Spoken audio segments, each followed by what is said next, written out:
Donc c'est moi qui parlerai en premier avec une présentation sur le grand constat et grandes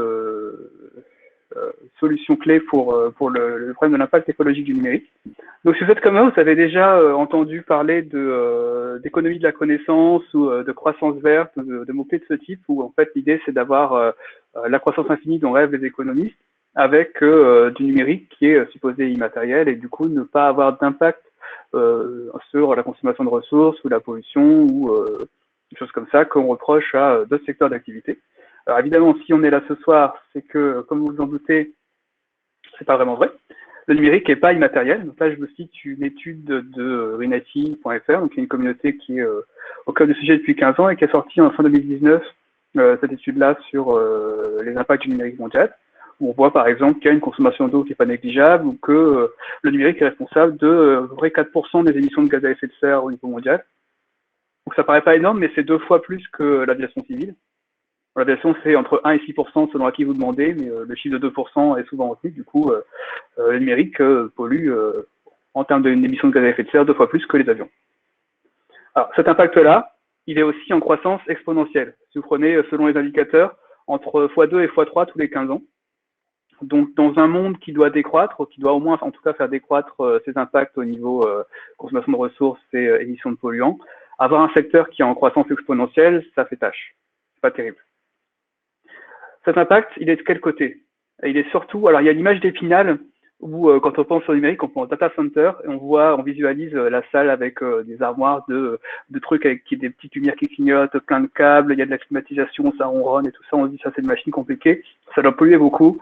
Les gens se disent c'est le data center qui pollue le plus. Alors en fait c'est pas vraiment vrai parce que tout simplement il y a beaucoup plus de terminaux côté client que côté serveur, 200 fois plus dans cet ordre-là. Et du coup, par multiplication, c'est surtout les niveaux utilisateurs qu'il y a de la pollution que côté data center. Donc voilà, donc selon les indicateurs, entre les 2 tiers et 83% de la pollution, des impacts, et du côté des utilisateurs. Et non seulement côté utilisateur, mais aussi à la fabrication des appareils surtout. Puisqu'en fait, si on parle de ressources, de consommation de ressources naturelles, forcément, c'est que la fabrication, puisque à l'utilisation, pour tout ce qui est numérique, c'est de la consommation d'électricité, qui elle-même, le mix électrique consomme des ressources, mais en tout cas, la partie serveur, appareil client, etc., consomme pas de ressources, donc tout est à la fabrication. Et pour l'énergie, les devices, les appareils côté utilisateur, comme le MacBook avec lequel je parle aujourd'hui, etc., c'est surtout la fabrication qui coûte parce qu'il consomme peu d'énergie. Par exemple, pour un smartphone, 90% des émissions de gaz à effet de serre que le smartphone émettra dans toute sa vie sont déjà émises à la fabrication. Quand vous l'achetez dans son bel emballage avec un petit logo en forme de fruit, il a déjà 90% de ces émissions de gaz à effet de serre qui sont faites. Donc c'est pas 90% pour tous les appareils, mais c'est la fabrication qui a le plus d'impact. Pour les serveurs, c'est un peu différent parce que comme ils sont utilisés 24 heures sur 24, 7 jours sur 7, et qu'on les fait durer le plus longtemps possible, vraiment, en fait, le ratio est inversé. Du coup, là, il y a plus de consommation d'énergie pendant la phase d'utilisation que la phase de fabrication. C'est pour ça qu'on voit 1 à 14 ici. Par contre, au niveau des consommations de ressources, là, les serveurs comme les clients, c'est que la fabrication. Donc c'est vraiment, si vous devez repartir avec une idée aujourd'hui, c'est vraiment ce constat-là de se dire l'impact écologique du numérique, il est surtout à la fabrication des terminaux des utilisateurs. C'est vraiment important parce que c'est tout ce que je vais raconter après va découler un peu de ça. Alors, il y a une image qu'on peut avoir quand on parle de consommation de ressources qui sont liées à un objet. Donc l'objet, ça peut être un crayon, une tasse, n'importe quoi. C'est qu'il y a en fait il y a une quantité de matière première qui est nécessaire pour fabriquer cette chose-là. Donc ça peut être de la biomasse, c'est du bois pour une table par exemple, ça peut être des trucs type des minerais de cuivre, du pétrole pour faire du plastique, etc. Donc ça, on peut le rassembler en un indicateur agrégé qui s'exprime en kilos, qui s'appelle MIS, Material Input per Service Unique. On parle aussi de sac à dos écologique parce que l'image, c'est de dire pour votre tasse, vous avez un sac à dos de matière première que vous portez dans votre dos qui est associé à votre tasse ou à votre smartphone. Vous avez un sac à dos de matière première qui est associé à votre smartphone que vous pouvez associer. Il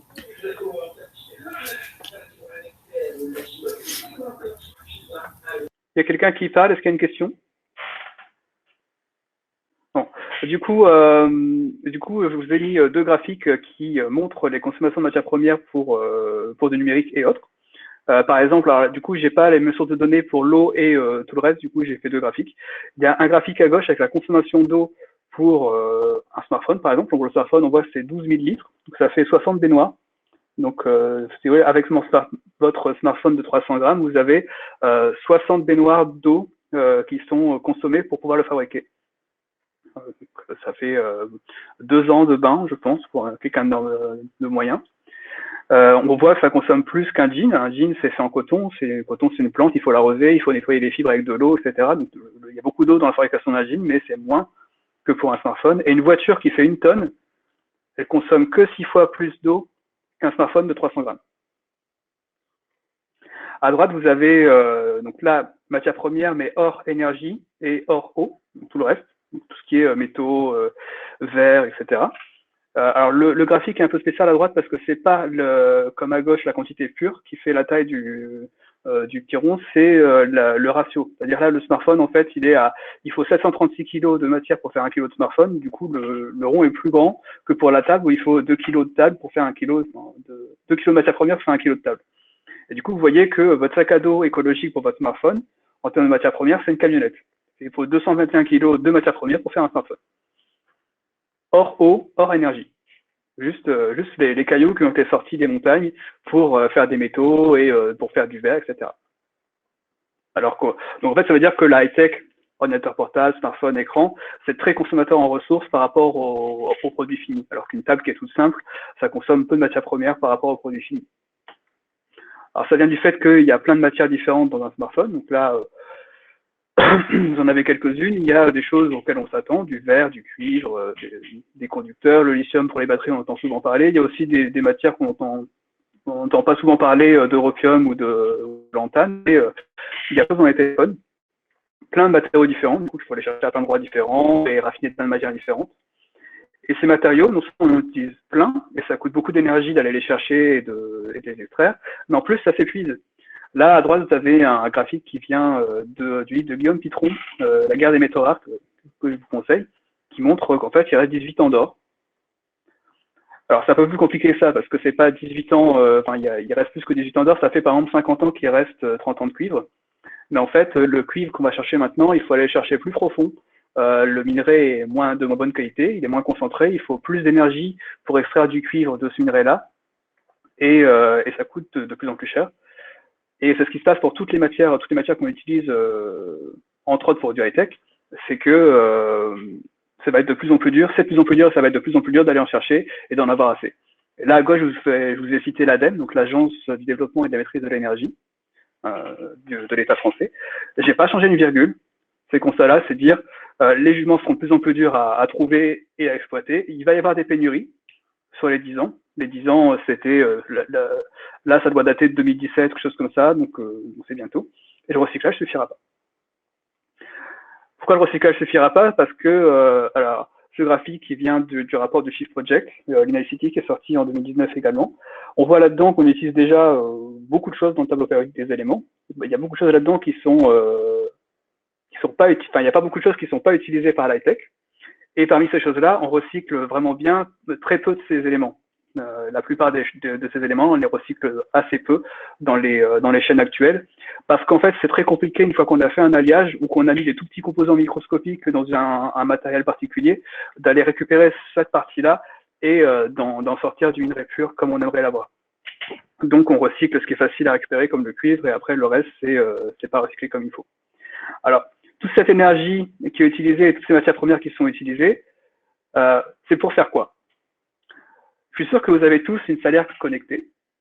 C'est un ustensile indispensable de la table à manger du 21e siècle, ainsi que du fil dentaire connecté, ou un bouton panique parce qu'il n'y a plus de Coca-Cola.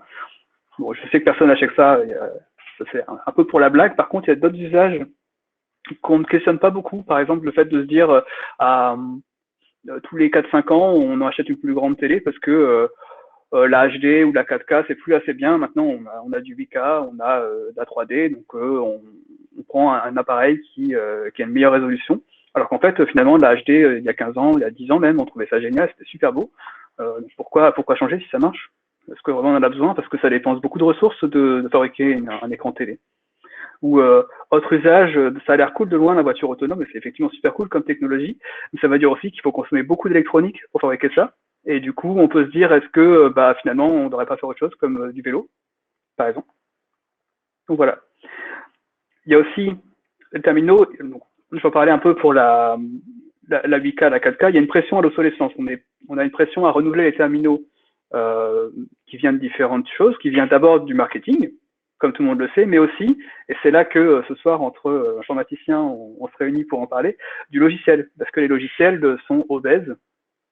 Au global, on est plutôt mauvais hein, finalement en logiciel, on fait des trucs qui sont obèses, et ça pousse les terminaux à l'obsolescence parce que en vrai, on renouvelle pas un terminal, un smartphone, un ordinateur parce qu'il fonctionne plus. On renouvelle parce qu'il rame.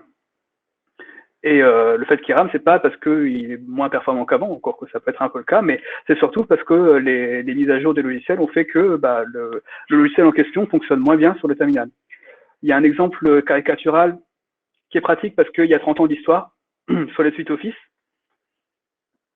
Pardon, Microsoft Word, quand j'étais au collège, j'avais un IBM Aptiva chez moi qui avait 56 mégas de mémoire et je pouvais créer des documents avec Word, mettre du soulignage, des couleurs, des images et imprimer. Et aujourd'hui, là, quand j'ai pris cette capture d'écran qui était fin de l'année dernière, bah, j'avais Microsoft Word sur le MacBook avec lequel je parle aujourd'hui. Je peux toujours faire un document avec souligner, mettre des images et imprimer. Et ça prend 3 fois la mémoire de la machine de l'époque. Firefox, pour faire, il y avait peut-être un client mail et quelques onglets d'articles, et ça prend plusieurs fois des centaines de mégas pour faire ça. Qu'est-ce qu'il fait? On ne sait pas. Et ça fait ramer les terminaux, qui fait qu'on en achète de nouveau. Pourtant, on était bien parti au début de l'informatique. On est allé sur la Lune avec 70 kilos. Margaret Hamilton, dans qui a ses programmes. Le module lunaire avec 70 kilos de mémoire. Donc c'était très peu, on faisait des choses très cool avec. Il y avait, si vous connaissez cette démo, c'est une des premières démonstrations de plein de choses qu'on utilise encore aujourd'hui. C'était Xerox, il y avait 2 personnes à 30 km de distance au téléphone qui interagissaient. Il y avait, comme c'est écrit, souris, bureau, visioconférence, courrier électronique, de l'hypertexte. Et ce qui est cool, faut aller voir sur YouTube, c'est un peu long, mais vraiment on peut voir. Et ce qui est cool, c'est qu'il n'y a rien qui rame. Aujourd'hui, des fois, vous allez sur un site, vous scrollez, ça rame. Là, à l'époque, 1968 ou 69, quelque chose comme ça, rien qui rame. C'est des machines qui n'ont rien à voir avec ce qu'on a aujourd'hui. Enfin, même par rapport à un bracelet ou un réveil matin, c'est beaucoup moins puissant et ça rame pas. Et sur le web, on a le même problème. Sur le web aussi, les pages web ont été multipliées par 115 en termes de taille entre 95 et 2015. Là, j'ai fait une capture d'écran d'un site qui est un blog en fait. Alors, ils se sont améliorés parce que j'ai refait la mesure récemment et c'est peut-être plus les mêmes chiffres. Mais je retrouverai un autre exemple, ça se trouvera. Mais on a 6 mégas pour un peu de texte, 403 requêtes. Alors qu'en fait, il y a un contenu texte, une CSS, quelques images, 403 requêtes, mais que fait cette page? Ils ont craqué. Du coup, deuxième partie, qu'est-ce qu'on peut faire pour améliorer ça? Alors, du coup, je répète, parce que c'est vraiment ça, de là que tout découle. C'est vraiment ça le point central. L'impact écologique du numérique, c'est surtout la fabrication des terminaux des utilisateurs et ensuite seulement la consommation de ressources côté serveur. Du coup, le premier objectif, c'est de ne pas pousser les terminaux des utilisateurs à l'obsolescence et si c'est possible, si vous êtes en capacité de le faire, d'utiliser moins de terminaux. Et ensuite, d'utiliser moins de terminaux côté serveur, enfin moins de ressources serveur et du coup moins de terminaux aussi, puisque si on a besoin de moins de ressources, on a besoin de moins de terminaux. Et donc, les actions à réaliser découlent de ça. Alors, il n'y a pas que dev. Les optimisations techniques, ça permet de faire des choses intéressantes, mais avant de pouvoir faire ça, pour pouvoir le faire, il faut aussi avoir des conditions du type si le design d'application du site est simple, épuré et l'UX pas trop chargé, c'est plus facile de faire quelque chose d'optimisé qui va pas ramer sur les clients que si vous avez un truc avec plein de machins partout qui clignotent et plein d'interactions. Et du coup, il y a énormément de choses à faire côté design, côté UX, pour encourager ça. Là, vous avez, en plus, c'est bon pour l'utilisateur. Là, vous avez 2 exemples d'applications qui ont très bien marché, surtout parce qu'elles avaient une UX qui était hyper efficace. Alors, j'ai pas d'action chez Google ou chez Trendline, mais tout le monde reconnaît que au niveau UX, c'est super. Et ça compte et ça facilite l'éco-conception, le fait de faire quelque chose qui soit efficient côté client. Et donc, côté client, donc là, alors je fais vraiment un survol hyper rapide parce qu'on pourrait y passer des heures sur tout ce qu'on peut faire techniquement pour avoir un site ou une application efficiente. Euh, Bien sûr, il faut faire quelque chose de léger qui va tourner sur des vieux terminaux pourris avec des vieilles versions de navigateurs. Euh, c'est pas de la provoque. J'ai eu un débat il y a quelques mois dans une mission sur IE11. IE11 en 2019 était encore dans les 4% d'usage en France. Donc IE11 c'est le web de 2020. IE11 fait encore partie du web de 2020. Il faut pas le lâcher. Les gens qui ont un IE11, il faut pas leur dire que leurs terminaux sont obsolètes. Ils ont le droit d'utiliser IE11 sur leur terminal. C'est pas bien sûr mobile first. Et mobile first, ça veut dire tester sur des terminaux physiques ou à défaut une simulation vraiment contraignante sur votre navigateur, vraiment tester dans les conditions d'un terminal qui est peu puissant et qui a un tout petit écran, parce que c'est là que les promesses du mobile first vont vraiment être, vous allez vraiment être obligé de répondre à la promesse.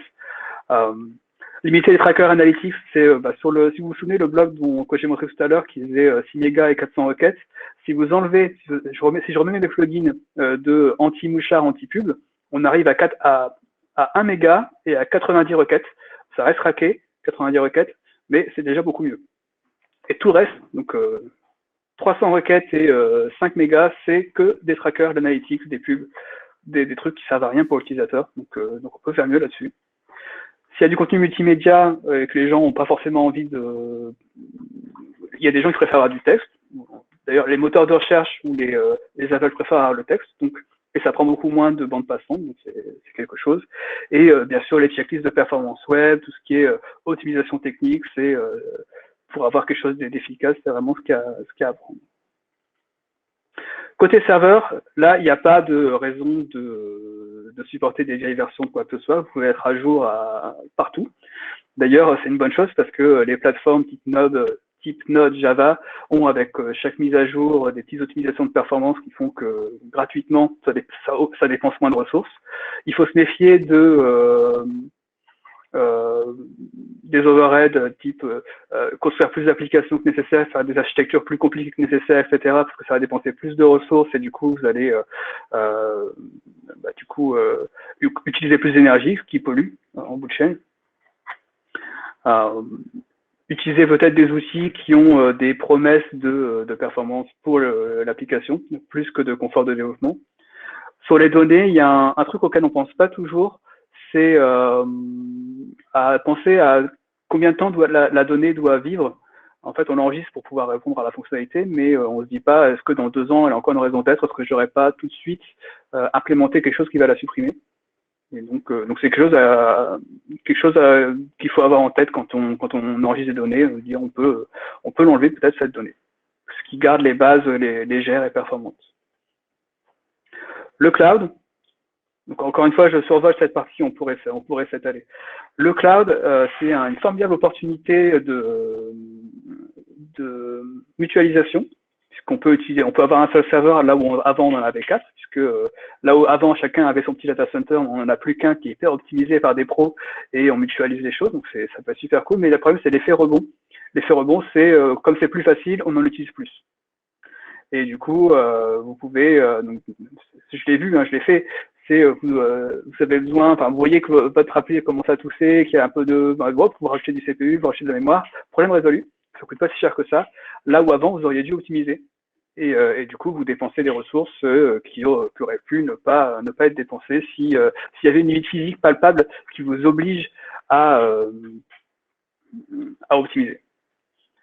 Donc, toutes ces pratiques dont je vous ai parlé, très très rapidement, parce que c'est une présentation courte, elles ont des avantages qui ne sont pas que écologiques, parce qu'en fait, c'est le voir en termes de réduction des impacts du numérique au niveau écologique, c'est une façon de voir d'autres pratiques que vous connaissez déjà. Toutes ces pratiques-là, vous les connaissez déjà. C'est de la performance web, c'est avoir une bonne UX pour que les utilisateurs soient satisfaits, c'est fournir des contenus texte pour l'accessibilité, pour le SEO. La performance, c'est bon pour le SEO. Enlever des trackers, enlever des analytics, c'est bon pour la vie privée. Tout ça, c'est des actions qui sont bénéfiques à tous les niveaux. Et en fait, ce qu'on constate, c'est que les bonnes pratiques convergent. Si vous améliorez ces choses-là que j'ai listées en vert, vous allez améliorer très probablement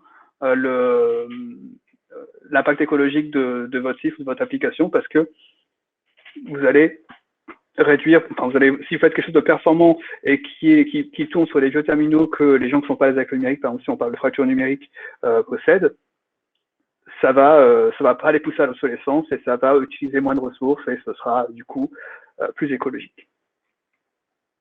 J'ai mis un petit bonus. Je suis pile sur les 20 minutes, donc on peut en parler. En tant qu'individu, si ce que vous pouvez faire, là les slides précédents c'était en tant que professionnel du numérique, qu'est-ce qu'on peut faire en tant que UX, PO, en tant que développeur front, développeur back. Ce que vous pouvez faire en tant qu'individu, c'est d'abord conserver longtemps vos appareils, pas acheter de gadgets et si vraiment vous devez changer d'appareil, donnez-le, vendez-le, parce que ce sera toujours mieux que de le mettre dans un tiroir, faites-le vivre. Ensuite, seulement, limitez votre consommation de réseau par différents moyens. Voilà, il faut faire les choses dans l'ordre. Et c'est tout pour maintenant. Si vous avez des questions, je suis prêt à vous lire. Il y avait une question, Julien, sur l'hébergement. Et sur l'impact des emails aussi. L'impact des emails. L'impact des emails, c'est une question qui revient souvent. Justement, j'ai mis ça là exprès. En fait, alors, ça dépend. Si vous envoyez et que vous recevez vraiment beaucoup d'emails, ça peut être le cas si vous êtes un pro ou si vous êtes un fanatique des emails. Pourquoi pas? Parce qu'avec la multiplication, si au bout de 100 000 emails, vous allez avoir un impact, ça devient intéressant de les enlever. Mais un email, c'est pas très gros. Et en fait, l'impact est proportionnel à la quantité de données qui transitent sur le réseau. Et du coup, c'est plus intéressant dans le cas général. Après, ça peut être un cas particulier, mais dans le cas général, c'est plus intéressant pour un particulier de faire attention aux multimédia que de faire attention aux emails. Après, pour un pro qui envoie des milliers d'emails, des millions d'emails par jour, bien sûr, faire attention à pas mettre de pièce jointe, à mettre plutôt un lien vers un drive, ou à ne pas envoyer des emails à des gens qui n'existent pas, ça peut être intéressant. Mais dans le cas général, c'est plus intéressant de faire attention à des choses qui consomment beaucoup de données. Et aussi, stocker une donnée, ça consomme 2 fois moins d'énergie que de la... Stocker une donnée pendant un an, c'est 2 fois moins d'énergie que de la transporter. Du coup, c'est en fait supprimer des choses que vous avez déjà enregistrées, ça ne sert pas à grand chose. Surtout si c'est léger. Donc l'impact des emails est existant. C'est pas rien de faire attention aux emails, mais c'est pas la priorité. La priorité, c'est vraiment les terminaux des utilisateurs, ensuite le multimédia, tout ce qui prend beaucoup de place, qui a beaucoup de transferts. Et voilà. Pour l'hébergement, il y a des, alors il y a, je suis pas hyper pro sur le sujet, mais sur l'hébergement, il y a plusieurs écoles. Il y a des gens qui choisissent un hébergeur et qui payent à des assos pour avoir de l'électricité renouvelable. Il y a des gens qui vont directement chez des hébergeurs qui payent pour avoir des certificats d'électricité renouvelable. Il y a des gens qui préfèrent avoir un hébergeur type Google ou Amazon ou Microsoft dans le cloud parce que c'est plus optimisé.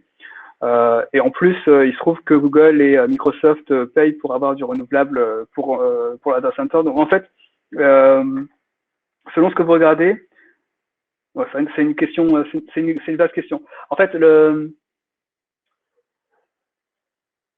vais donner un conseil orienté, mais c'est pas 100% parfait. Ce que je dirais, c'est si vous voulez vraiment minimiser l'impact, allez chez quelqu'un qui a vraiment optimisé à mort son data center. Donc, par exemple, Google, ils sont à un PUE de 1,2, donc ou 1,1. C'est vraiment, c'est difficile de faire mieux.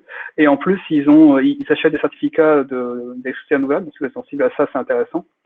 Et donc là, vous avez à la fois le fait qu'ils dépensent le moins d'énergie possible pour vous servir votre site et en plus le fait qu'ils font attention à compenser. Après, si vous voulez pas aller chez un GAFA M, du coup, il faut. Alors, je connais mal le marché, mais il doit y avoir des gens qui font des très bonnes choses en France voilà. OVH est très bon, il paraît.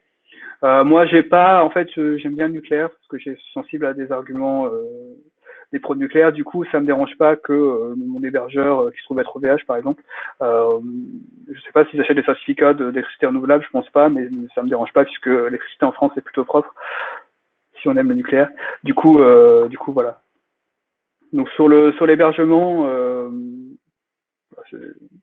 c'est ce que j'ai à dire. Regardez, veuillez déjà optimiser. Je rappelle aussi, c'est l'essentiel de l'impact, c'est les terminaux des utilisateurs, donc c'est pas forcément la première chose à regarder. Pour démarrer sur l'éco-conception, il y a plein de ressources sur Internet. Il y a par exemple, j'en parlais très rapidement tout à l'heure, mais la communauté greenIT.fr qui est au cœur du sujet depuis 15 ans. Il y a aussi l'Institut du numérique responsable qui a lancé qui fait des choses sur l'éco-conception. Il y a un groupe de travail. Je ne sais pas trop s'ils ont sorti les documents, mais je regardais ça tout à l'heure. Il y a des bonnes choses qui sont faites. Il y a des conseils aussi du côté de Green Spector. Enfin, il y a tout un écosystème en fait si on commence à regarder avec plein de gens qui conseillent. L'éco-conception, c'est d'abord appliquer des conseils appliquer intelligemment. Ce que je viens de dire, c'est de se dire faites attention à ne pas pousser les terminaux de vos clients à l'obsolescence et appliquer les bonnes pratiques que vous connaissez déjà pour réduire l'impact du numérique. Faites des applications efficientes côté client, efficaces côté serveur qui vont dépenser peu de ressources. Et déjà, vous allez avoir beaucoup de choses. L'éco-conception, c'est un grand mot pour dire appliquer les bonnes pratiques qui convergent et qui réduisent l'impact.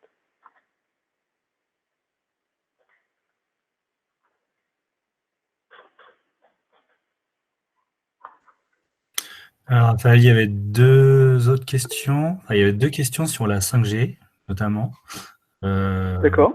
Personne qui demandait si ça allait faire exploser, en gros, la consommation d'énergie. Et une autre question sur... que je vais retrouver après. Tu peux répondre à la 5G. Je peux répondre sur la 5G. Alors, la 5G, ça consomme plus d'énergie. Je crois que c'est un genre de x2 ou quelque chose comme ça par rapport à la 4G. J'avais les chiffres quelque part, mais je les ai plus en tête. Après, ce qu'on peut surtout se dire, c'est encore une fois, la consommation d'électricité, c'est une chose, mais les appareils numériques, même les antennes 5G, c'est pas ce qui consomme le plus par rapport à l'industrie, par rapport à plein de choses.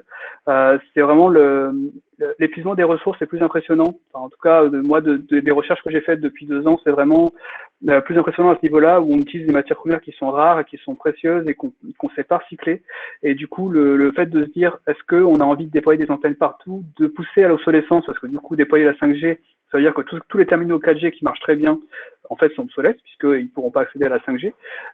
Donc, en fait, c'est tout ce renouvellement et cette addition de réseaux et d'appareils qui sont fabriqués et qui est peut-être pas nécessaire, en fait, parce qu'on est très heureux avec la 4G. Est-ce qu'il est nécessaire et en fait, du coup, on dépense des ressources qui auraient pu ne pas être dépensées. C'est vraiment ça, c'est dommage. Et d'ailleurs, la 4G, il n'y en a pas partout. J'étais à une présentation il y a quelques semaines avec des gens à Arras. Ils disaient, bah oui, il y a une fracture géographique, fracture numérique géographique. Il y a des gens qui n'ont pas de 4G, même des fois, ils n'ont pas de 3G, et des fois, ils n'ont rien du tout. Et du coup, c'est là que c'est intéressant de se dire, mais en fait, il faut que ça marche, même si on est en edge. On parle d'éco-conception, c'est ça, c'est de se dire, même si le terminal est vraiment pas puissant et vraiment dans des conditions qui sont pas bonnes, votre application doit être assez efficiente, assez efficace pour que quand même l'utilisateur ait une expérience et qu'il puisse avoir le service qui soit rendu. Alors après, il y a des stratégies. Donc là, j'ai pas eu le temps, j'ai pas pris le temps dans cette présentation de 5 minutes de rentrer dans le sujet, mais il y a des stratégies du style, vous pouvez envoyer un SMS au lieu de faire consulter un site à votre utilisateur pour répondre aux mêmes besoins, aux mêmes services numériques.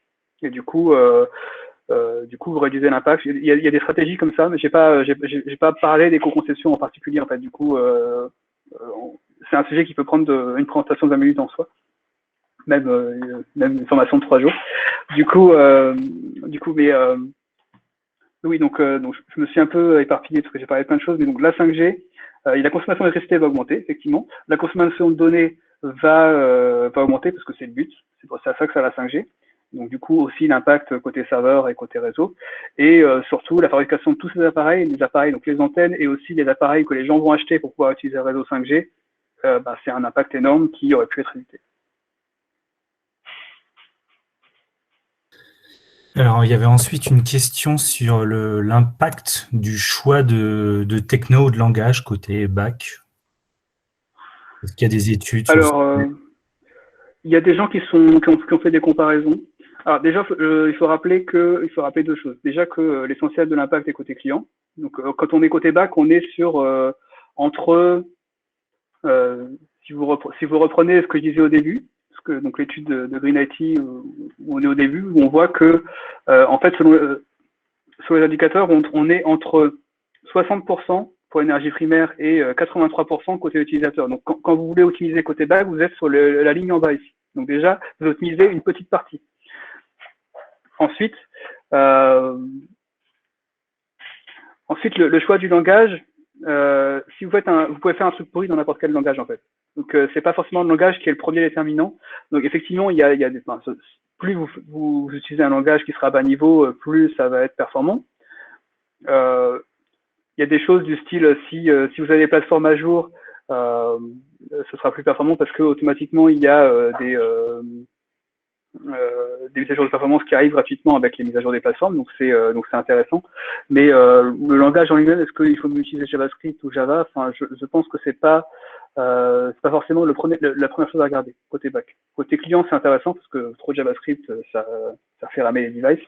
Côté back, c'est vraiment est-ce que l'application est performante avant de regarder dans quel langage elle est faite.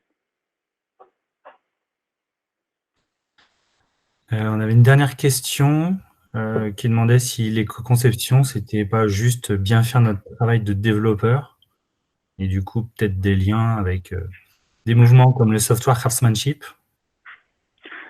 Bah oui, c'est un peu ça, totalement. Bah, en fait, pour moi, c'est comparable à l'accessibilité. C'est un peu le même genre de sujet où, en fait, c'est quelque chose qu'il faut avoir en tête. Ça peut faire partie d'une checklist de se dire, il faut que je sois accessible, il faut que les moteurs de recherche puissent bien comprendre à quoi sert mon site, donc SEO. Il faut que que je pousse pas à l'obsolescence, voilà, donc Green IT.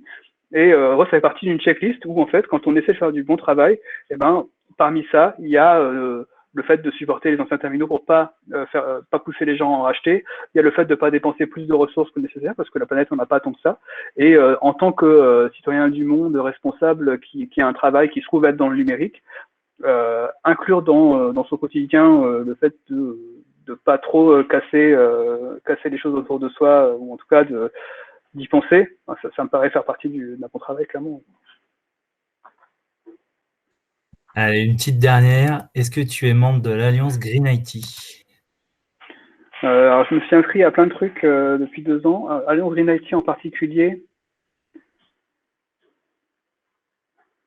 je suis déjà allé sur le site, c'est sûr. Après, est-ce que non, je pense pas. Enfin, en tout cas, si je suis membre, j'ai rien fait avec eux récemment. Donc, je me suis peut-être inscrit à une newsletter un jour, mais je pense pas. Après, je connais le site, j'y suis déjà allé. Enfin, ça fait partie des choses de l'écosystème qui sont à suivre.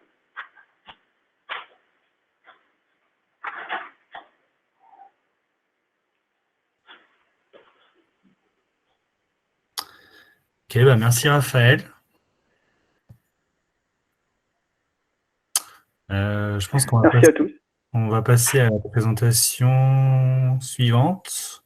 Donc, c'est Marjorie qui va prendre la main.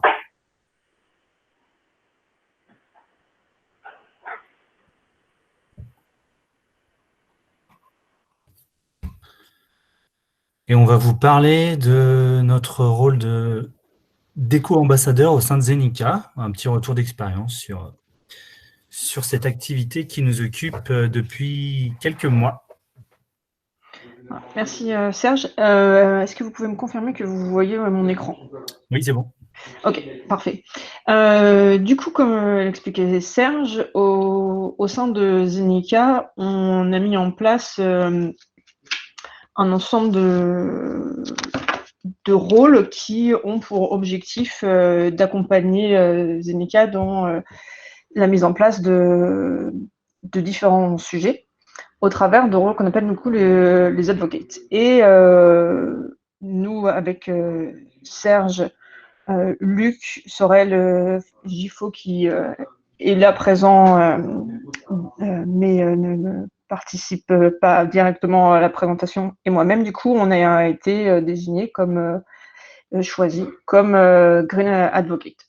Donc, premièrement, qu'est-ce que c'est un advocate? Chez Zenica, un advocate, c'est une personne qui a du temps disponible pour pouvoir partager des connaissances, accompagner des collaborateurs ou des clients et communiquer. Du coup, on a 3 sortes d'advocates chez Zenica. Donc, des dead advocates, donc notamment avec Jean Bizuti qui est présent ici et Jérémy Patonnier, qui sont là vraiment pour aider les collaborateurs au niveau des bonnes pratiques de développement et aussi d'être la vitrine de Zenica au travers de confs, vraiment orientés du coup sur les bonnes pratiques de développement back, front. On a aussi 2 advocates open source qui font également des talks, qui sont Yvonique Frein et Benjamin Petetot, et qui ont développé la culture et qui continuent de développer la culture open source au sein de Zenica. Et du coup, dans cet état d'esprit de partager et de communiquer autour de bonnes pratiques, Zenica a mis en place au début janvier du coup un rôle de Green Advocate. C'est l'objectif du coup de vous expliquer ce que nous, en tant que Green Advocate, on fait. Donc, quelles sont nos actions et on va aussi vous proposer 5 idées de choses que vous pouvez faire soit individuellement, soit au sein de votre entreprise pour pouvoir essayer de mettre en place toutes les informations que vous venez de récupérer de Raphaël et voir ce qu'on peut en faire. Voilà. Donc, Zenica s'oriente vraiment sur une démarche globale de quelle est l'empreinte de Zenica en tant que société et en tant que Z, donc nous, les salariés de Zenica, quelle est notre empreinte vis-à-vis de notre environnement écologique et sociétal. Et donc, à travers différentes actions, telles que Code-moi un mouton, qui existe depuis 1 ou 2 ans. Du coup, par exemple, là, on accompagne les enseignants sur l'introduction du développement de l'algorithmique. Avec les advocates, du coup, on accompagne les salariés et les clients autour de notions de développement. Et on a également le fonds de développement qui vient d'être créé et qui a pour objectif, du coup, d'aider des associations ou, par exemple, des entreprises, enfin des organismes tels que Pasteur, sur des sujets comme la santé, l'éducation, le développement des territoires et l'écologie. Donc, on se retrouve tous là autour de notions qui nous importent. Et l'écologie, c'est un des gros sujets impactants du moment. Et on est beaucoup à être intéressé par ce sujet, que ce soit un point de vue personnel, vis-à-vis de nos actions quotidiennes ou vis-à-vis de notre travail. Et du coup, avec Serge et Luc, on a des journées qui sont dédiées pour faire en sorte que Zenica avance dans une démarche éco-responsable sur différents sujets. Du coup, Serge, qu'est-ce qu'on fait? Alors, donc on est 3 échos et ambassadeurs au sein du groupe Zenica. En gros, on a trois objectifs, en tout cas pour cette première année. Alors le premier, ça va être de capitaliser les savoirs et les expériences. Ce rôle, il n'est pas apparu comme ça du jour au lendemain. Il y a pas mal de gens qui se posaient des questions et qui agissaient un peu à droite à gauche dans leurs agences respectives pour soit étudier un peu des sujets autour du Green IT, de l'éco-conception, et puis commencer à faire un petit peu d'évangélisation, notamment auprès de leurs clients. Donc l'idée, c'est vraiment un peu de regrouper un peu toutes ces actions, de savoir un peu ce qui se fait, et puis d'aider ces personnes à aller encore plus loin, et puis de les aider aussi à communiquer, on va dire, à l'échelle du groupe, donc que ce soit par le blog, par la TV, par des événements comme ce soir, par des confs. Voilà. En gros, tout ce qu'on a l'habitude de faire chez Zenica, de l'appliquer aussi au secteur du Green IT. Donc ça, c'est plutôt sur notre cœur de métier. Zenica, c'est une entreprise qui fait de l'high-tech, donc a forcément un impact, hein, comme on a pu le voir avec avec la presse de Raphaël juste avant. L'idée, c'est d'avoir déjà conscience de notre réel impact en tant qu'entreprise. Donc, on a un peu carte blanche pour aller voir un petit peu tous les services, pour savoir un peu tout ce qui se fait, pour essayer de poser des questions, de remettre en cause peut-être certaines choses un peu acquises, et puis voir voilà, quelles sont nos marges de manœuvre dans notre organisation pour essayer d'abaisser notre impact. Alors, on ne va pas faire ça complètement en aveugle. On va essayer de poser un cadre. Donc, Marjorie, on parlera juste après, notamment via des actions de certification d'entreprises écologiques. Donc, c'est une de nos actions actuellement est d'étudier justement tout ce qui peut se faire, tout ce qui peut nous aider. Puisqu'on n'est pas une société de conseil en abaissement d'empreinte carbone. Donc, on va les faire aider et puis on va essayer de passer cette certification et puis aussi de faire notre bilan carbone, donc qui est obligatoire pour les entreprises de plus de 500 salariés. Puisqu'évidemment, comme on est des ingénieurs, on aura beau faire toutes les bonnes actions qu'on veut à droite à gauche, si on n'arrive pas à mesurer le progrès qu'on fait, on va avoir du mal à avancer. Troisième sujet, c'est de rentrer dans le domaine de l'éco-conception. Donc, ça va passer par des actions de formation, de recrutement. Donc, voilà, Raphaël nous a rejoint il y a quelques semaines. Il a pris une des directions techniques au sein d'une agence à Paris. Donc, c'est vraiment un geste assez fort. Et puis, on va vraiment continuer là-dedans et puis nous investir dans les communautés, notamment, puisque voilà, il n'y a pas de raison qu'on fasse sur ce sujet-là autrement que ce qu'on fait sur les autres sujets. Alors, je vous parlais des actions qu'on a pour mission sur lesquelles on va capitaliser. Le sujet de l'énergie, c'est pas du tout un sujet neutre hein, quand on est dans la high-tech. Le sujet de la consommation énergétique, ça vient assez rapidement. On s'est posé la question dans plusieurs agences, donc notamment à Rennes et Nantes, de changer de fournisseur d'électricité. Comme Raphaël en a parlé tout à l'heure, en France, l'électricité elle est très, très nucléaire. C'est un sujet qui peut diviser. Le choix du fournisseur d'électricité, c'est pas un sujet qui est anodin. Par contre, c'est un sujet dans lequel il n'est pas forcément super simple de rentrer, puisqu'il y a pas mal de greenwashing. Il y a beaucoup d'offres vertes, beaucoup de marketing, beaucoup de pubs autour de ces offres vertes. Et voilà, il faut savoir débusquer un petit peu le vrai du faux. Donc, ça fait partie de nos missions, de rentrer dans ces sujets-là, donc de lire beaucoup de docs, d'aller sur le site de l'ADEME, parce qu'il y a quand même beaucoup de choses. Il y a vraiment beaucoup de ressources intéressantes sur le site de l'ADEME.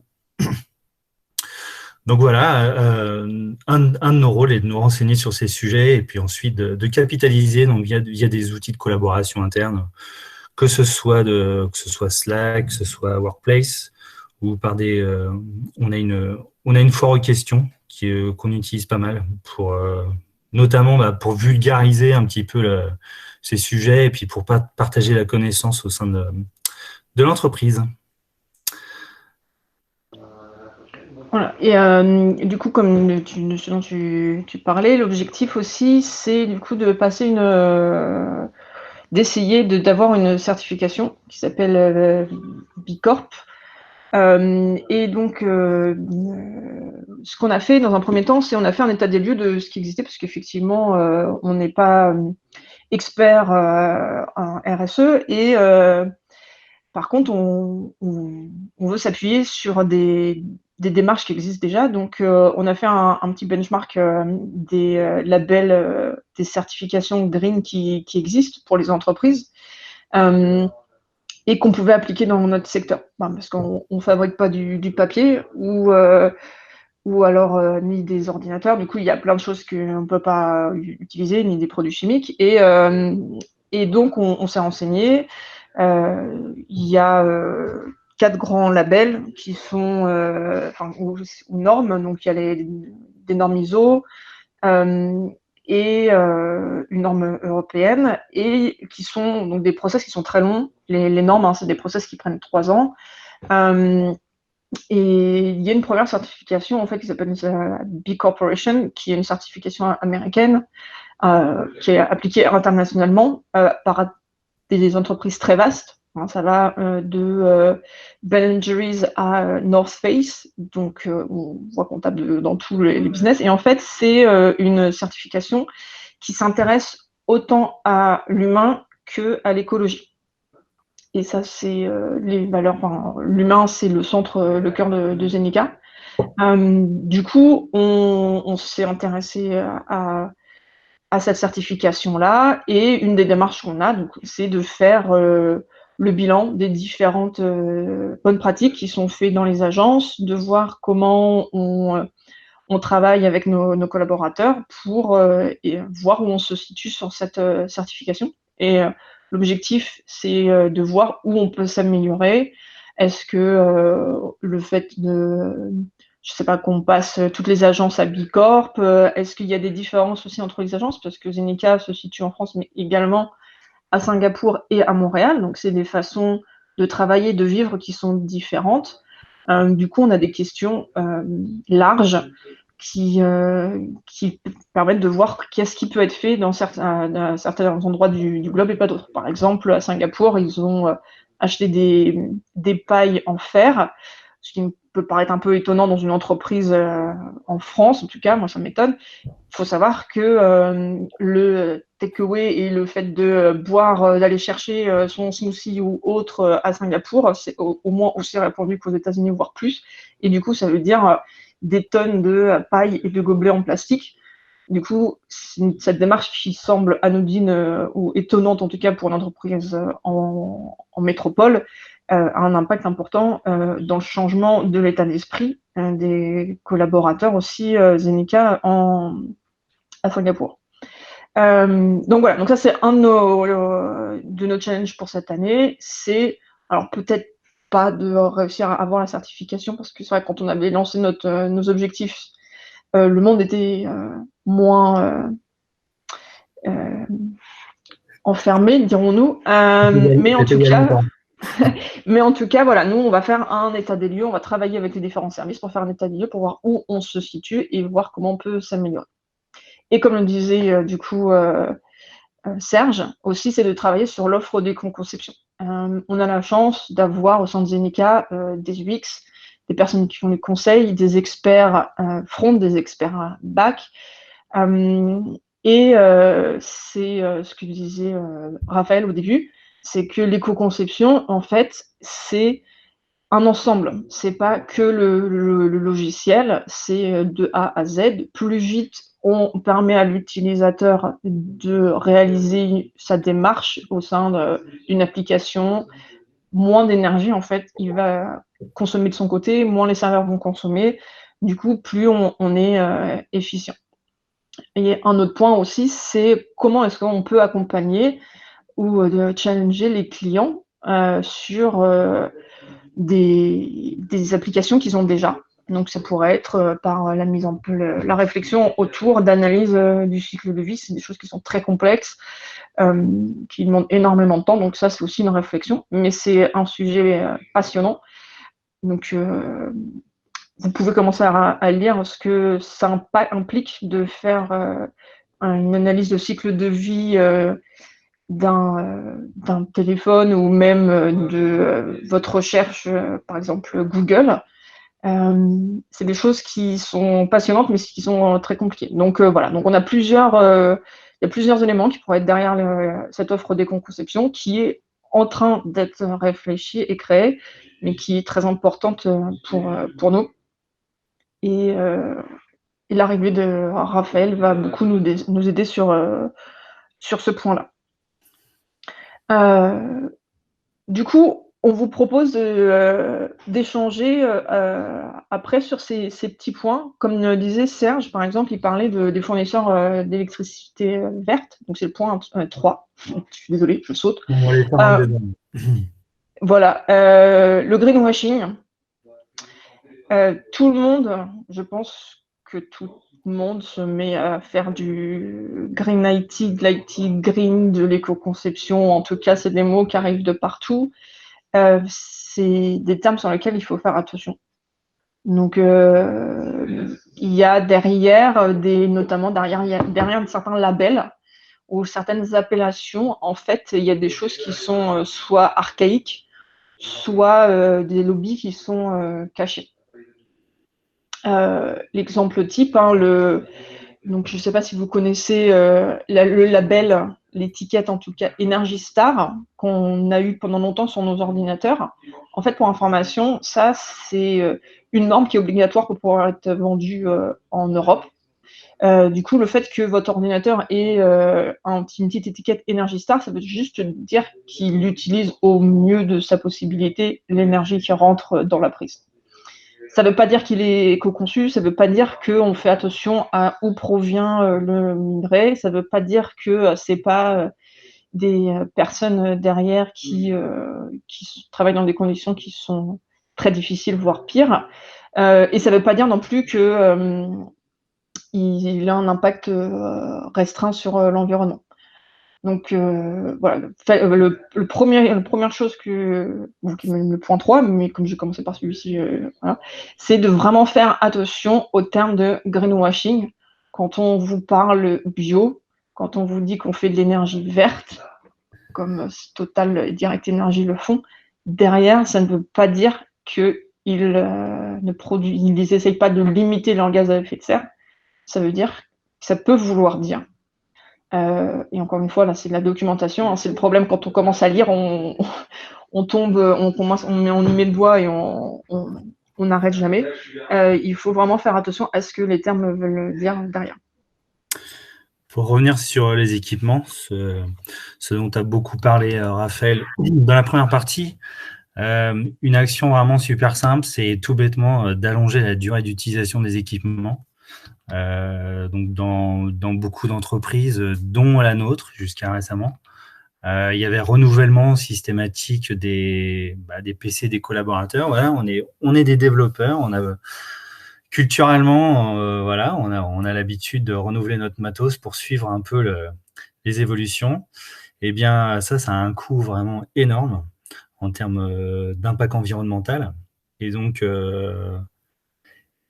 voilà, déjà se poser la question, est-ce que j'ai besoin de renouveler mon PC tous les 3 ans, alors que peut-être qu'il pourrait durer quand même 10 ans. En tout cas, peut-être penser à éventuellement arrêter un renouvellement systématique. Et puis une deuxième action qui va un peu dans le même sens. Nous, on a fait pas mal nos fonds de tiroir dans nos placards, dans nos agences, et puis en fait, on s'est rendu compte qu'on avait pas mal de PC qu'on avait jugé un peu obsolètes, notamment des PC de formation.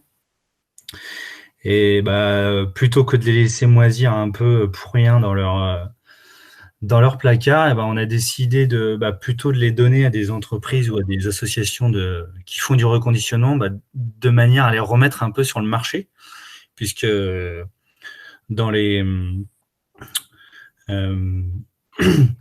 grands principes de l'écologie, le fait de reconditionner, recycler, ça a beau être en bout de chaîne, c'est très important. Donc voilà, avoir des PC qui moisissent dans leur placard, c'est pas très bon, alors qu'ils pourraient très bien servir, qu'on pourrait très bien leur donner une seconde vie, et que ça éviterait peut-être à d'autres personnes d'avoir à acheter justement du matériel neuf. Et tout à fait. Et d'ailleurs, pour renchérir, par exemple, allonger la durée d'utilisation, c'est aussi, vous avez un ordinateur fixe. L'écran, il faut savoir que les écrans, ça ne se recycle absolument pas. Il doit y avoir moins d'une dizaine d'entreprises dans le monde qui savent recycler des écrans. alors que c'est un des composants les plus toxiques et donc du coup les plus impactants pour l'environnement des équipements. Donc par exemple, uniquement changer une tour pour avoir éventuellement quelque chose de plus puissant peut être intéressant. On n'a pas besoin de changer en permanence d'écran. On n'a pas tous besoin d'avoir 2 écrans 24 pouces qui vont aller en plus de notre écran de portable sur l'ordinateur. C'est une réflexion. Il faut vraiment penser besoin et durée. Plus vous gardez. Le meilleur ordinateur, c'est celui qu'on n'achète pas. C'est celui qui n'est pas produit, plutôt. Du coup, si vous avez besoin d'avoir alors, expérience personnelle, si vous avez besoin d'avoir un nouvel ordinateur pour pouvoir faire tourner des DVD sur la télé, disons-nous, tout en étant à distance, alors que celui qu'on a maintenant, il ne fonctionne pas, on n'a pas besoin d'en racheter. Peut-être qu'il y a juste besoin de changer 2 pièces à l'intérieur, ou alors de racheter du reconditionné. C'est un ordinateur pour besoin personnel. Je ne fais pas du Photoshop. Je n'ai pas besoin d'avoir la dernière technologie. Du coup, un ordinateur beaucoup moins cher en plus. En général, quand ils sont reconditionnés, ils ont aussi une garantie. Donc, ça veut dire que si jamais il ne fonctionne plus, je pourrais le ramener pour qu'il soit réparé. Et du coup, je ne suis pas responsable de la production d'un nouvel ordinateur pour pouvoir répondre à mon besoin. Voilà. C'est l'élément personnel. Consommer moins, donc moins de ressources, c'est ce qu'on disait aussi. Il y a des retours d'expérience d'une petite entreprise qui a fait qui a passé le label B Corp, et du coup, comme disait Serge, pour savoir où s'améliorer, il faut mesurer. Et du coup, elle a fait un bilan énergétique pour voir où elle consommait énormément. Et elle s'est rendue compte que en éteignant son ballon d'eau chaude et en fermant automatiquement les serveurs qu'elle avait chez elle, elle économisait 70% de sa facture d'électricité. Donc consommer moins, c'est bien pour la planète, mais ça peut être aussi bien pour le portefeuille. Qui rejoint un peu le sujet du choix du fournisseur d'électricité, c'est-à-dire que potentiellement un fournisseur d'électricité verte, peut-être qu'il va être plus cher au kilowattheure, mais si on ne se pose pas la question de là où on peut faire des vraies économies au niveau de l'utilisation, ça n'a pas beaucoup de sens. Donc les deux sont importants. Donc au final, c'est peut-être pas forcément plus cher. Ouais. Et ce qu'on vous propose aussi, c'est éventuellement de tester les sites web que vous avez développés ou que vous utilisez régulièrement avec des outils comme EcoIndex, qui est un outil développé par certaines personnes de Gun IT, ou Website Carbon, donc là qui est en anglais, celui-ci, et qui vont vous mettre en évidence du coup des notes sur la consommation de et les bonnes pratiques au sein de votre site web. EcoIndex, c'est un site qui est très didactique et très pédagogique. C'est pour ça qu'il est bien. C'est très compréhensible. En gros, ça va aller crawler l'URL que vous lui donnez, et puis ça va lui donner déjà un indicateur environnemental, et puis mesurer en gros 3 grandeurs. Donc ça va être la complexité de la page, le volume de données échangées, le nombre de requêtes échangées aussi avec le serveur, et comme ça va vous donner un petit peu l'idée de l'impact au niveau du terminal, au niveau du réseau et au niveau du serveur. Et donc, en fonction de ça, vous allez pouvoir avoir des axes d'amélioration. Bon, c'est une méthode qui a ses limites, mais qui est vraiment un très bon début et qui donne tout de suite les premiers gestes à éventuellement observer si on veut améliorer l'empreinte écologique d'un site web, par exemple. Voilà. Et donc tous ces petits trucs qu'on vient de vous lister, c'est des choses qui, effectivement, quand on les met en place individuellement, elles ont un impact. Quand on les met en place au sein d'une entreprise, ça a encore plus d'impact. Juste, ça me fait penser à un petit truc, le reconditionnement. Si vous, faut faire attention légalement si vous mettez, par exemple, vos ordinateurs dans une benne ou quelque chose comme ça, ou si vous les donnez à une entreprise qui n'est pas une entreprise de reconditionnement, ça devient un déchet légalement. Le déchet, c'est un statut légal. Et donc, c'est très très compliqué de prendre un ordinateur ou de prendre un device électronique qui est un déchet et de le reconditionner. Donc, il est important, lorsque vous avez des équipements, de les redonner à des entreprises qui peuvent reconditionner. Parce que comme ça, ils ont un statut d'équipement en reconditionnement. Et donc, il y a toute une série d'étapes par lesquelles ils sont obligés de passer et qui permettent en fait de rallonger la vie, de récupérer les éléments qui sont récupérables, si on peut vraiment rien en faire. Voilà. Et pour information, vous pouvez aussi ramener tous vos devices à des endroits où vous achetez des nouvelles, par exemple, ou si vraiment ça fonctionne plus du tout, et ils sont dans l'obligation de les reprendre. Voilà. Et c'est même si vous en ramenez 2, alors vous en achetez qu'un, ça marche aussi. Okay. Peut-être en 2 secondes ce que ça t'a apporté, Serge, ce poste Green Advocate. Moi personnellement, ça a un peu tombé au bon moment parce que je me posais pas mal de questions sur des questions existentielles, sur ma vie, sur mon propre impact, sur celui de mon boulot. Zenica, c'est une boîte qui est quand même assez cool pour ça. C'est-à-dire que facilement, on peut assez facilement quand même essayer d'appliquer ce qu'on a dans la tête dans notre boulot.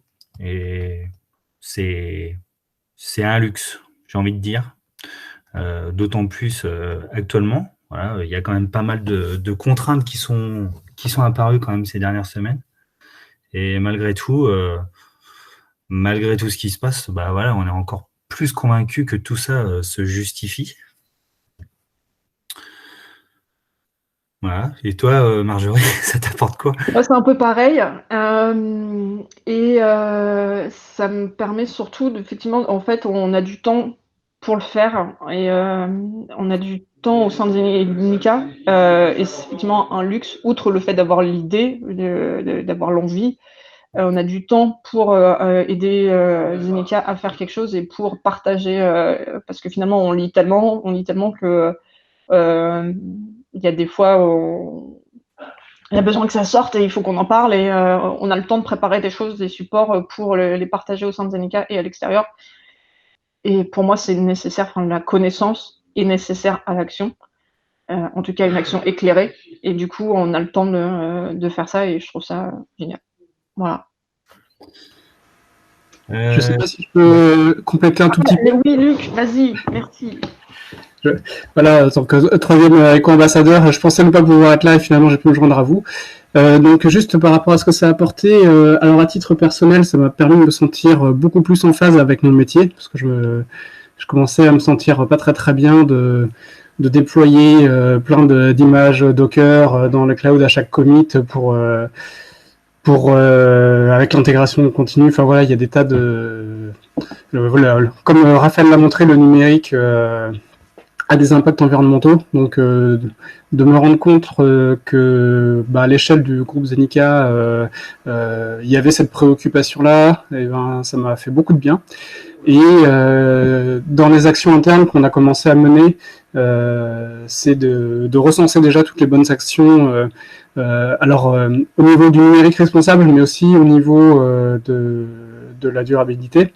On a commencé à recenser toutes les bonnes pratiques toutes les pratiques qui avaient été mises en place dans toutes les agences sur de l'alimentation locavore pour les événements qu'on accueille, pour de la location de vélos pour les consultantes et consultants. Enfin voilà, tout un ensemble. J'ai pas de pratiques que je vais pas détailler ici parce que c'est pas le lieu. Et donc ça d'une part, ça fait du bien, et en plus, notre rôle en tant qu'éco-ambassadeur, c'est de fédérer ces idées, de les faire circuler d'agence en agence, Et au final, on commence à avoir un beau catalogue qu'on va sans doute, dont on va essayer de faire quelque chose, peut-être publier. Enfin, je ne veux pas trop m'avancer, mais en tout cas, il y a une mutualisation d'expériences et de pratiques qui est vraiment très intéressante et qui fait du bien. Voilà. Je vous redonne la main. Je voulais juste répondre à une question de Nagy, je crois, qui nous demandait si on savait où en est la prise en compte des approches durables, dont l'éco-conception, au sein des ESN et des sociétés de conseil IT. Est-on déjà au stade où ce sont des engagements courants des acteurs du logiciel? Bon, j'ai pas de données, mais comme ça, au doigt mouillé, je dirais que c'est une approche assez nouvelle, on va dire ça comme ça.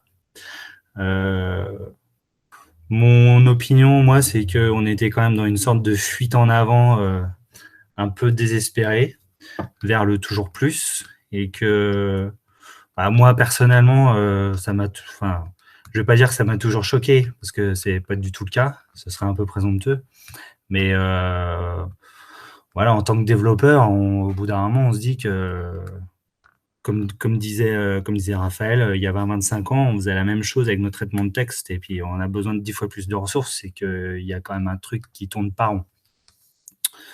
Voilà. Je ne sais pas si, Raphaël, toi, tu as des données sur l'adoption de l'éco-conception.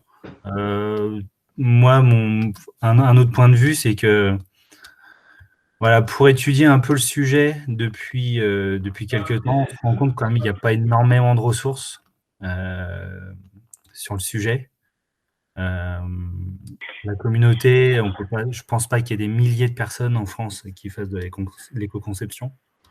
En fait, Vas-y, Marjorie. Ok.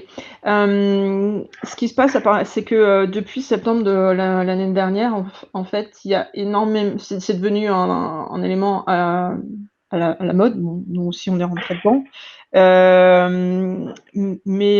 Donc, par exemple, Frédéric Bordage, qui est un des gourous du Green IT en France, qui est un des seuls à faire des formations autour de l'éco-conception, du Green IT, ce que c'est et tout, et submergé de demandes des ESN. Donc en fait, c'est un nouveau sujet, c'est un nouveau buzzword.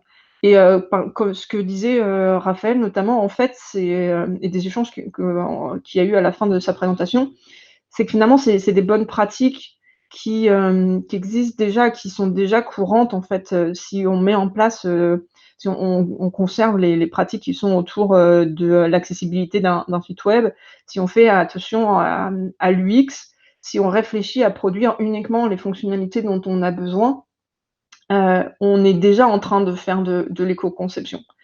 Et donc, ça arrive comme un buzzword, comme l'a été l'agile. Et il y a beaucoup d'entreprises en fait qui ont ces compétences, qui pourraient avoir ces compétences si elles ont vraiment envie de le faire. Ensuite, c'est aussi du coup une façon de voir les choses. C'est un autre axe de réflexion aussi, finalement, de choses qu'on en sait déjà, et on se rend compte que ça a un impact autre que juste commercial, qui est le fait de pouvoir, ce qu'on nous on fait, même dans le numérique, alors qu'on pense que c'est dématérialisé, que c'est pas physique, ça a également une vision et un impact. Je ne sais pas si tu veux rajouter quelque chose, Raphaël. Il y avait une question sur la quantité de ressources disponibles, en tout cas, quelqu'un en avait parlé. Effectivement, ça reste un petit monde par rapport à d'autres univers comme le cloud ou l'agilité, mais il y a quand même beaucoup de choses. Par exemple, quelqu'un m'avait parlé de l'Alliance Green IT. Je suis déjà allé sur le site, mais je me souvenais plus d'eux. Et en fait, oui, pour faire partie, il faut cotiser, etc. Donc, je ne fais pas partie de l'Alliance Green IT. Et en fait, il y a beaucoup d'acteurs quand même si ça reste un petit monde. Il y a greenIT.fr, il y a Institut numérique responsable, il y a Greenspector, il y a des petites choses comme Green Concept, il y a Alta l'obsolescence programmée, il y a je pense que depuis 2 ans je fais des recherches sur le sujet, j'ai vu passer vraiment plein de choses. Alors c'est un petit monde parce qu'on retrouve un peu les mêmes têtes d'une équipe à l'autre. Le chiffre jet que j'ai failli oublier. Mais il y a quand même beaucoup de choses qu'on peut trouver si on cherche, et en quelques heures, on peut trouver plein d'acteurs. Et donc après, du coup, il y a aussi la question de se dire lesquels sont les plus sérieux, lesquels sont les moins sérieux, quelles sont les infos, comment on recoupe s'il y a un conflit, qui a raison, etc. Mais il y a beaucoup d'acteurs. Et donc il y a plein d'infos à trouver. Ouais, il y a beaucoup de réflexions, mais au sein des ESN, c'est un terme ou une approche, une vision qui est nouvelle. Mais heureusement, c'est une réflexion qui existe déjà depuis des 5-10 ans au travers de différents acteurs qui sont pas forcément, qui travaillent pas forcément dans les sociétés de services. Et un signe aussi, c'est qu'on est quand même sollicité par certains de nos clients sur ces sujets-là. Et c'est vraiment un phénomène très, très nouveau. Enfin, moi, je suis à Rennes, donc je suis en région. L'année dernière, c'est un sujet qui n'existait pas pour nous. Et voilà, donc on a eu 2-3 clients qui sont pas des petits clients qui nous sollicitent sur ce genre de sujet. Donc forcément, c'est un signe annonciateur que ça va devenir un sujet qui va se développer dans les temps qui viennent, heureusement. On est désolé, on a débordé du temps. Pardon, c'est le time boxing que j'ai dans ma tête qui fait ça. Si vous avez d'autres questions, on peut prendre 1 ou 2 minutes. Sinon, merci beaucoup. Merci à tous. Si vous avez d'autres questions aussi, on a une adresse mail sur laquelle vous pouvez nous contacter, qui est greenadvocate@zenica.com. Voilà, je sais que Luc vient de poster dans le chat. Et puis, n'hésitez pas à poser vos questions, à revenir vers nous. Voilà. Si jamais vous souhaitez qu'on fasse des interventions dans vos entreprises ou vos organisations respectives, n'hésitez pas. On peut faire ce genre de présentation. Et les deux slides, c'est en version PDF, je pense. Les 2 slides sont au tout début du chat. Là, vous avez des liens vers les 2 présentations. Vous venez de voir. Voilà. Et n'hésitez pas à poser des questions ou à suggérer d'autres points qu'on pourrait détailler. Si vous avez des questions sur le sujet qu'on pourrait éclaircir, autant qu'on fasse coup double en répondant à vos besoins. Merci à vous tous et bonne soirée.